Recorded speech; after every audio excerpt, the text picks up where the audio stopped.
Archdiocese of Chicago is a vibrant and diverse faith community. We celebrate our faith through worship, evangelization, and reaching out to the needy. Welcome to Catholic Chicago. Good morning, welcome to Catholic Chicago. I'm Father Greg Sakowitz, the rector of Holy Cathedral in Chicago.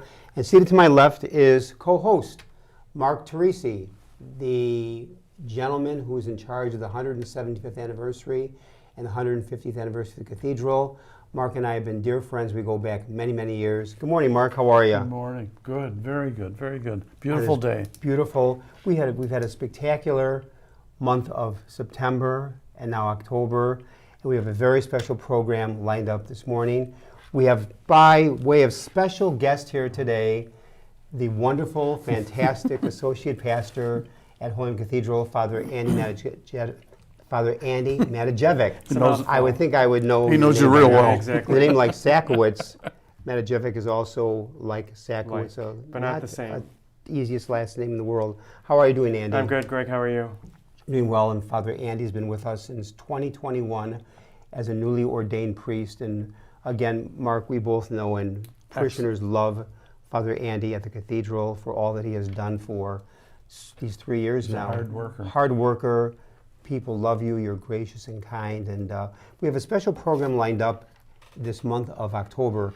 Every year on October 4th, Catholics worldwide celebrate the feast of St. Francis of Assisi, a beloved figure known for his profound connection to nature, dedication to humility, and steadfast commitment to serving the poor. St. Francis is known for his love for all creatures, including the larks that flew around his hilltop town. He wrote canticles of the creatures and ode to God's living things. It's customary that in remembrance of St. Francis' love for all creatures, animals are led to churches for a very special blessing, for pet blessing. Last week, pets were blessed at Holy Cathedral by Father Andy Matajevic. We welcome Father Andy as today's guest on the program. And maybe just for a moment, Andy, is all three of us were raised, we know that October 4th, the feast of St. Francis of Assisi, which happened to be last Thursday or last Friday.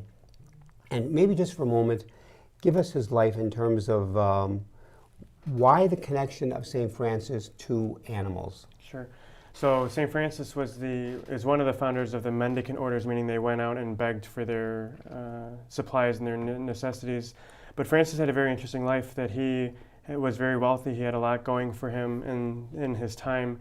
And then he just had this revelation that God was calling him to something greater, something more selfless, more serving others.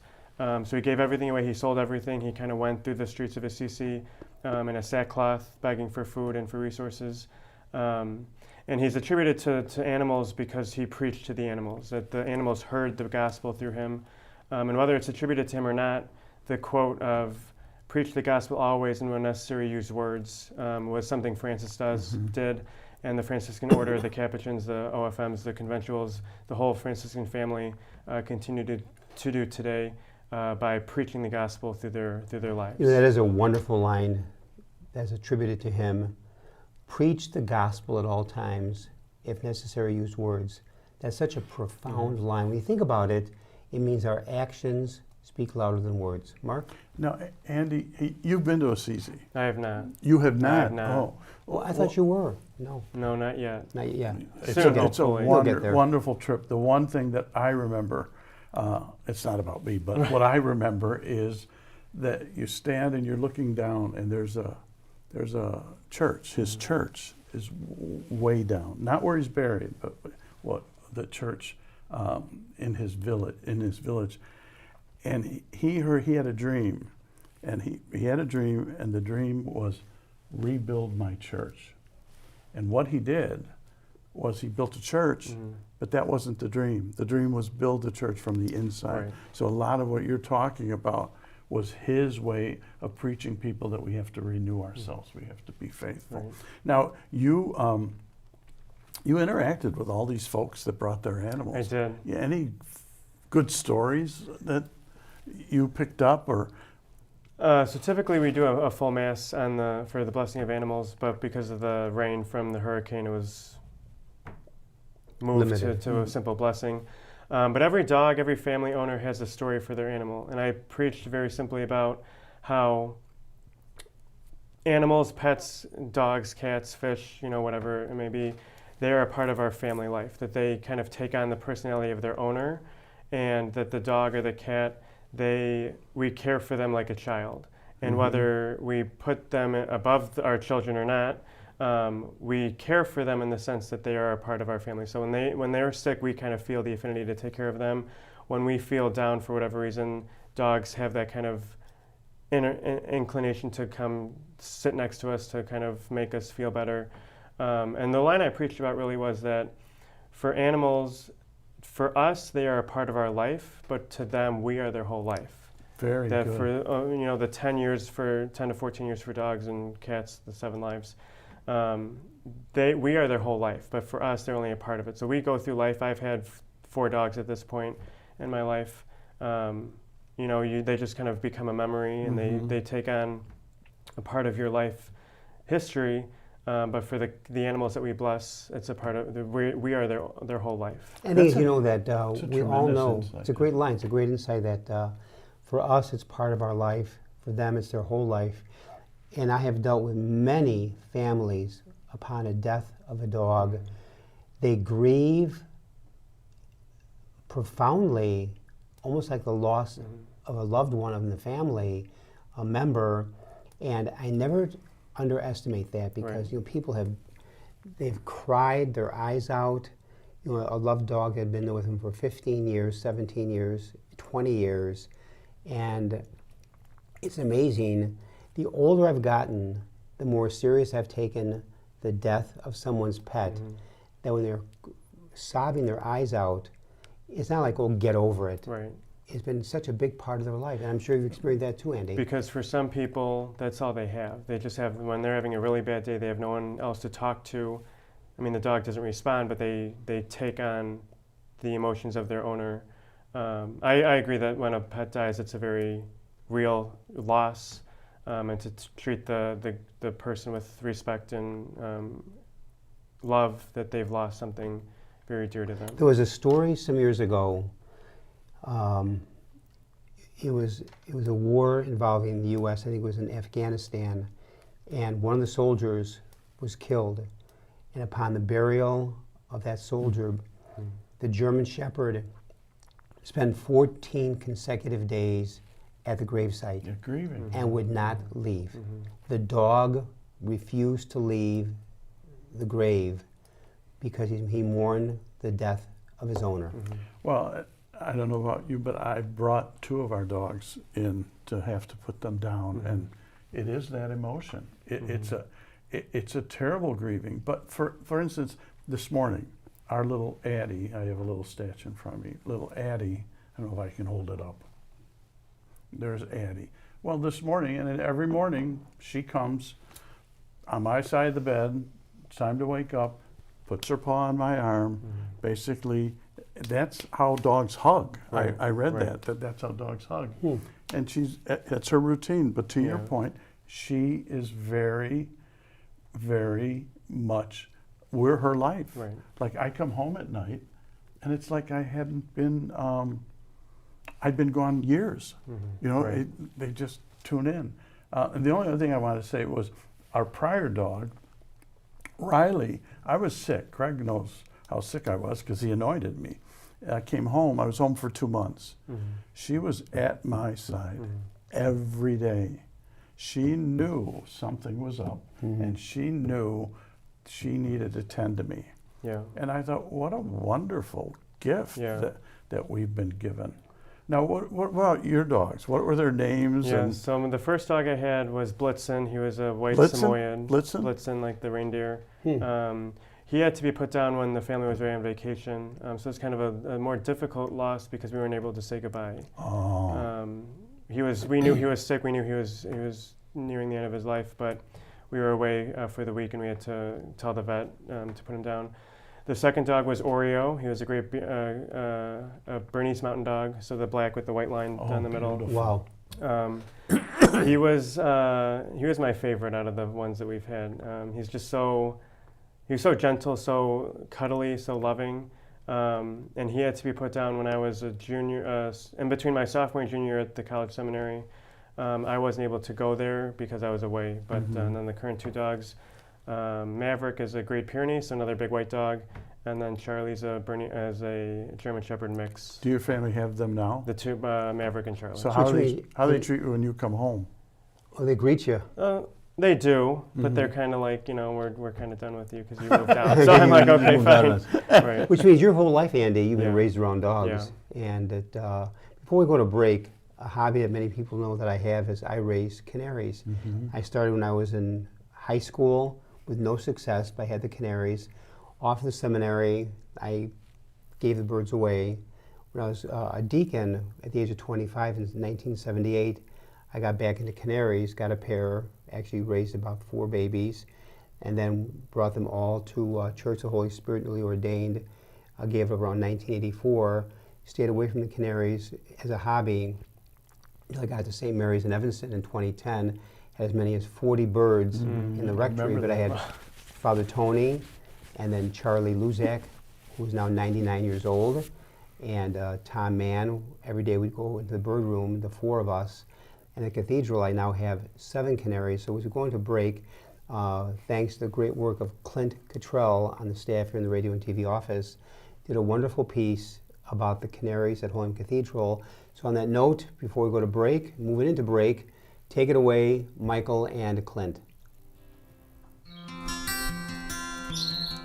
I've always had this fascination of birds.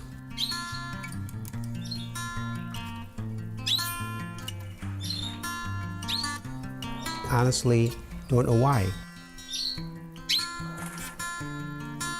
I first thought about raising canaries when I was in high school, and home in Park Ridge had a couple canaries. Go off to the seminary in college, ordained in '79.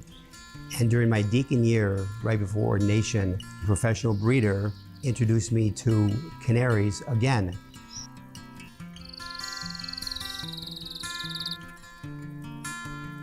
But there's many different types of canaries. I like the Gloucester canaries. They've got some beetle haircuts.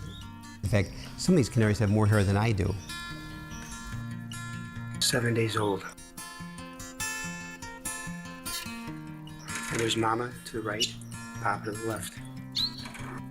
When a baby canary is born, it's the size of my thumbnail.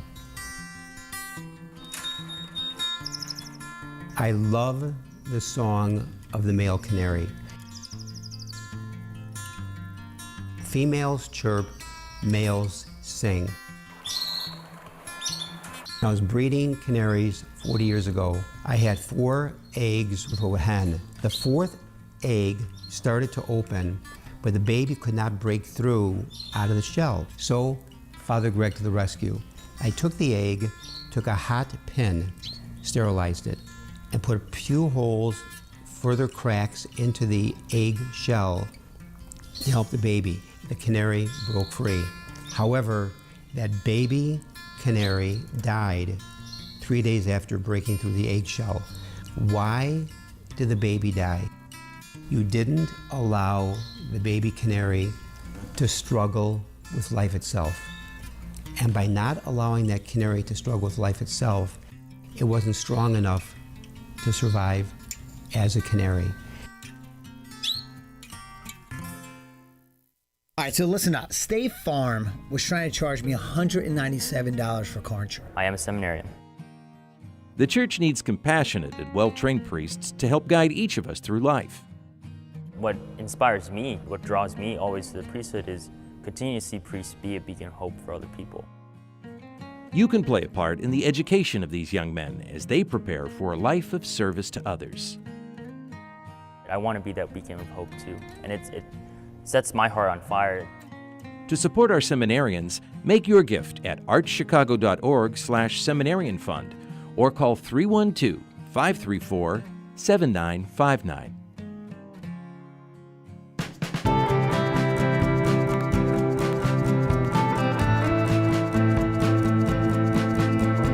People always say, how can you spend your day with 3-year-olds? Seeing the changes that they go through and just the journey and how they grow, this is a very rewarding job. even though at the end of the day we're not the highest paid people on earth. And when I have a parent contact me and say, my child loves school, that to me, I'm setting that foundation for their love of learning, because really you are changing lives, you are molding lives. Shape the next generation of leaders. Teach. Apply today at artchicago.org/schooljobs.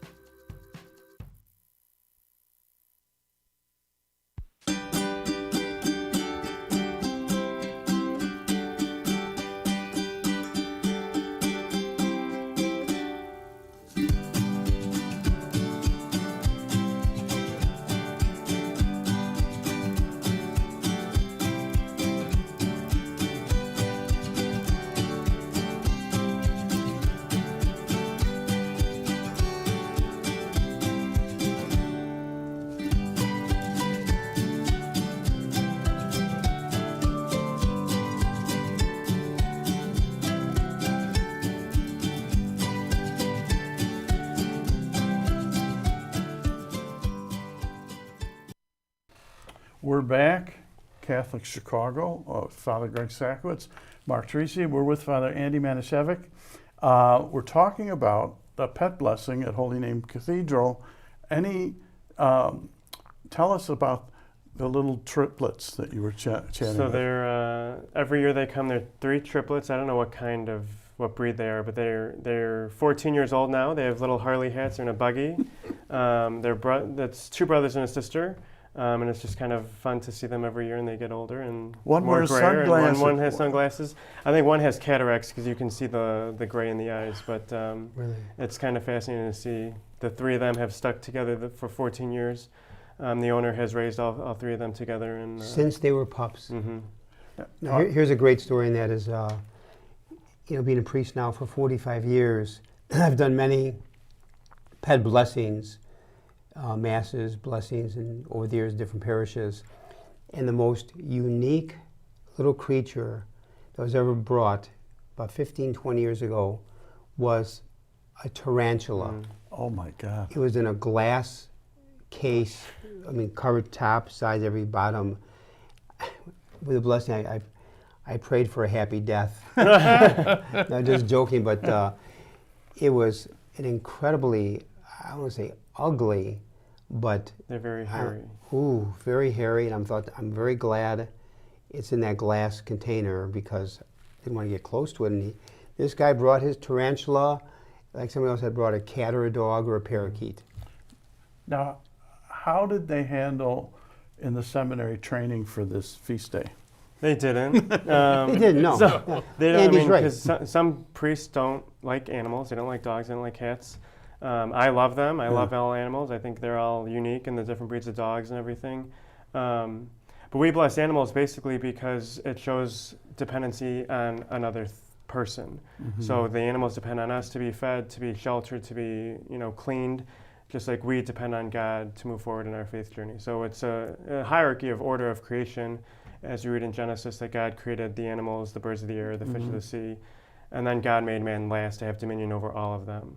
But then we still believe that we have to be in line with God and in tune with God and depend on God. So that's why we bless animals, because it shows their dependency on us and we depend on God. Now here's a true story, and that is where I have a profound love for birds. I've been bird watching for 61 years, out into nature. And I've had a real love for parakeets and canaries. Not so much parrots or finches, but parakeets and canaries. However, I'm not a huge dog or cat lover, and especially dogs. And I'll tell you why. When I was 7 years old, I got bit by a German Shepherd. You never forget that. And then when you get bit, when I see a dog, I instinctively kind of hold back. Across the street. I have a fear. And dogs, when they sense fear in a person, can get aggressive. Yeah. So the more relaxed you are, but I instinctually tense up around, especially a bigger dog, because I can't get out of my head. When I was 7, I got bit on the hand pretty good by a German Shepherd. And so instinctually, I brace myself, I get fearful, and dogs can react to that. So if I'm told it's a very friendly dog, it's easier. but you just don't. You can't get rid. I can't get rid of that. Is that why you gave Andy this service to do? Because you have a love for animals. Yeah. I mean, I love them, but it's sometimes I get a little bit not so much cats, but dogs. Yeah, they're all just very energetic, and they want to be pet. They want to be, appreciated and acknowledged. And one of the dogs came up and he just laid in front of me and wanted his belly rubbed because it was all wet that morning. It was just kind of a little wet. And you responded. Of course, you had to. But now the thing is, I've been known to tell a few jokes. This is the program. I got to tell one joke. There's right there, and that is a little 10-year-old boy, Joey, is in the backyard digging a hole, and the old man next door comes over and says, "Joey, what are you doing?" And 10-year-old Joey says, "My goldfish died, and I'm burying it." "Oh, my deepest sympathy, Joey, but why is the hole so big?" And Joey says, "Because my dead goldfish is inside your dead cat." St. Francis Blessed talking about kid killing a guy's cat. He hates dogs, and he's talking about dead cats. He's killing cats for killing. St. Francis, pray for us. Exactly. And I think, it's so good that you're here, and we witness your priestly ministry every day, which is very dedicated. You're just a good, wonderful priest. Yes, and what about your vocation journey? Maybe people would like to hear, how did this happen? Sure. So my vocation started when I was 8 years old in my first communion. It just kind of, I felt the call at that point. I would play Mass in my room, preparing for First Communion to learn the responses for the Mass. I had Ritz crackers and red Kool-Aid for communion. So it's kind of, you have to have everything. And then, did you make your siblings sit for Mass? I did. After we went to Mass ourselves, we came back and I had second Mass for them. And then it just kind of started from there. My family was very supportive from the beginning. My school at St. Thomas in Palatine was very supportive, my pastor at the time. And then when it came time to think of high schools in 7th grade, Quigley was still open. So I wrote a letter to Cardinal George at the time, and I said, I'm thinking about being a priest. How do I go about this? And he said, you wrote it right to the Cardinal? Right to the Cardinal. Don't mess around. And he said, go to Quigley, and then the decision came to close it. So then I wrote back, and I said, what do I do?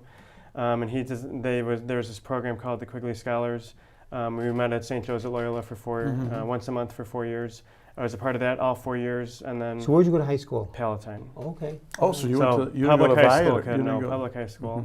Which is great. That's a whole nother story. Now, Quigley had remained open. Were you going to commute from Palatine? It would have been a conversation to have. Boy, what a long ride. Did you ever have a conversation with any of your classmates about being interested in priesthood in a public school? Oh, yeah. One of my closer friends is an atheist, and we've had a lot of good conversations about faith and Jesus and what it means to be part of a organized religion. I had a lot of non-Catholic Christian friends. And now because I'm the priest and they're all making life decisions of marriage and everything, I'm getting called, which is exciting. Good. That's great. It's exciting. So when you were at Palatine High School, many were supportive.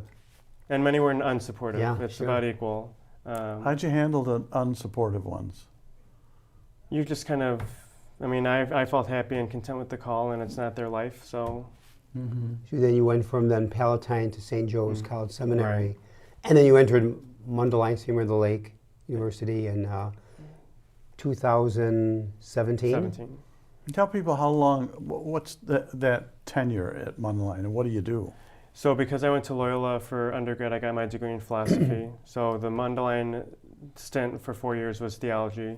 It included a semester at a parish, so I was at Mary Seat of Wisdom in Park Ridge for the semester. My home parish. Beautiful. And then a semester in Israel. So we went in 2020. We left in January of 2020, came back the day before the shutdown of COVID. But it was very exciting, kind of being in Israel. You don't read the Gospels or the Bible the same way once you walk the path of Jesus and the apostles.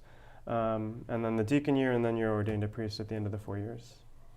And what have you learned at Holy Name about the priesthood that maybe not surprised you, but kind of opened your mind to the broadness of your responsibilities? I think every person has a different need, and every person is looking for God in a different way. So to be, as St. Paul says, all things to all people, even though that's not always possible, you can still be present to them. And most of life is just showing up to support them, pray for them, pray with them. and to not take life so seriously that, you know. And you've got a good model right there. I do. A joke a day keeps the devil away. Well, it's very interesting that, first of all, Father Andy is a tremendous young priest. As I said earlier, people love you. You're a great listener. Would you agree, Andy, and this certainly happened in my case, when you come out of the seminary, which is a lot of academics, it has to be, and even though you do some parish work, but a very heavy focus on academics. But I've learned in these 45 years, I've allowed people to teach me, so that where life is a learner, listening is a way to learn about life. Yep. That I can honestly say in the 45 years, people have helped formed me in who I become as a priest. It's not just my giving to people, it's what people given to us. So when priest goes in, I always say, you definitely go in as a teacher, but please go in as a learner and listener. Yeah. Let people teach you. Right. So that my great line, and Andy knows, as I've said 1,000 times, I always tell people, you are the church, and together we are the body of Christ. To let people teach us. And you need a beautiful building, the cathedral is gorgeous, but it's the people, that's the church. Right. And there may be a subtlety to it, but you know, you guys are also witnesses to us in terms of how you and the cathedral as priests live together, work together. I mean, it's a wonderfully, my observation, a happy house. Right. With the deep respect for one another. And that flows then to the folks. Right. And one of the things, I mean, we minister to people by our celebrating the sacraments, being with them in happy times and sad times. And one of the things the priest told me as I was going through seminary was, as you minister to others, you need to let yourself be ministered to, that you can't pour from an empty cup. You have to let your own cup be filled up with peace and joy and friendship so that you can give that to other people. So being in a house of 10 priests is a blessing. I'm very in a rare situation as a young priest to be in a rectory with so many priests to learn from and to talk. We have a great house. It's we very good. got from Cardinal Supich, Bishop Bob Casey, and 8 priests, total of 10. We laugh every day. Every day. We do. I mean, we've had some serious discussions in our group. And also a chance to, we have prayed together, played together, eaten together, and it. Are you on the bird detail, by the way? I'm backup. I am on the backup team. When I was gone for a few days, yes. Andy, when you saw that video, he helped raise those babies. Yes, I'm the godfather. You're the right, Father and the godfather. So, you know, getting back one last second, and that is the whole thing with St. Francis of Assisi. Let me ask you this: is St. Francis of Assisi important in your life? He is, just because, as I said, whether the quote is attributed to him or not, we always have to preach the gospel. We always have to be Jesus to other people in what we say and in what we do. On that note, we're going to end the program. I want to thank in a very special way the fantastic, outstanding associate pastor at Home Cathedral, Father Andy Matajevic. You are a joy to live with, to work with, to just be with. You're such a witness to all of us. And also, Mark, his age being 29 years old, one of the youngest priests in his diocese, you are a sign of hope to all of us. And you're an old soul. And you love the people, you're there to listen. So special thanks to Father Andy, co-host here, my old buddy here. He never says that about me. Mark Teresi. Special thanks also to our producers, engineers, Michael May and Clint Cottrell. To our listeners, God bless all of you, and have a blessed month of October. Respect Life Month.